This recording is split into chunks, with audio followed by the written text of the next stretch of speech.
నమస్కారం. మీ విజయ్ కుమార్ కట్ట. ఈ పొద్దు మనం కొన్ని అంశాలు మాట్లాడుతాం. ఈ మధ్య డ్రగ్స్పై ఒక సామూహికమైనటువంటి పోరాటం జరుగుతుంది. డ్రగ్స్ వల్ల కలిగేటువంటి నష్టాన్ని గురించి వివరించారు. నలుగురు అనుకుంటాను, నలుగురు పోలీసు అధికారులు, పోలీసు సోదరులు డ్రగ్స్పై దండయాత్రను ఒక కార్యక్రమం చేస్తున్నారు. చాలా మంచిది. ఇది అవేర్నెస్ తీసుకురావడానికి ఉద్దేశించినటువంటి కార్యక్రమం. అలాగే అనేక సాహితీ సంస్థలు ఎవరికి వాళ్ళు తమ అస్తిత్వాన్ని కాపాడుకోవాలనుకునేటువంటి సాహితీ సంస్థలు ముందే చెప్పేస్తున్నారు. కుల వివక్షత, వ్యక్తిగత అనుబంధాలు, స్వడబ్బాలు కొట్టుకునేటువంటి వాళ్ళు సభ్యులుగా ఉన్నటువంటి సంస్థ. అయితే ఈ సంస్థలు కవి సమ్మేళనాలు, కవిత్వాలు ఇవన్నీ నిర్వహిస్తాయి. దురదృష్టవశాత్తు కొన్ని రాజకీయ పక్షాలు కూడా వీళ్ళ నిజస్వరూపాన్ని గమనించకుండా పెంచి పోషిస్తున్నాయి.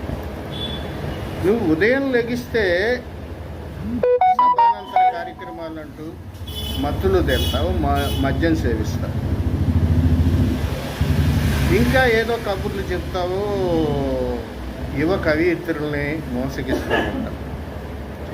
వాళ్ళకు నువ్వు పెట్టే మెసేజ్లు ఇవన్నీ గమనించినప్పుడు నువ్వు ఎంత దుర్మార్గమైనటువంటి వాతావరణంలో ఉన్నావో అర్థం కాదు.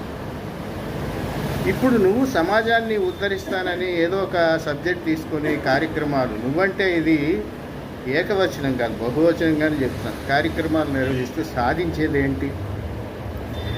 ఒక ప్రగతిశీల ఆలోచన విధానాలు ఉన్నటువంటి రాజకీయ పక్షాలకు అనుబంధాలుగా ఉండి ఆ పేర్లు చెప్పకపోయినా మీరు ఈ కార్యక్రమాలు నిర్వహిస్తూ ఏం పాముకుంటున్నారు, ఏం సందేశం ఇవ్వాలనుకుంటున్నారు?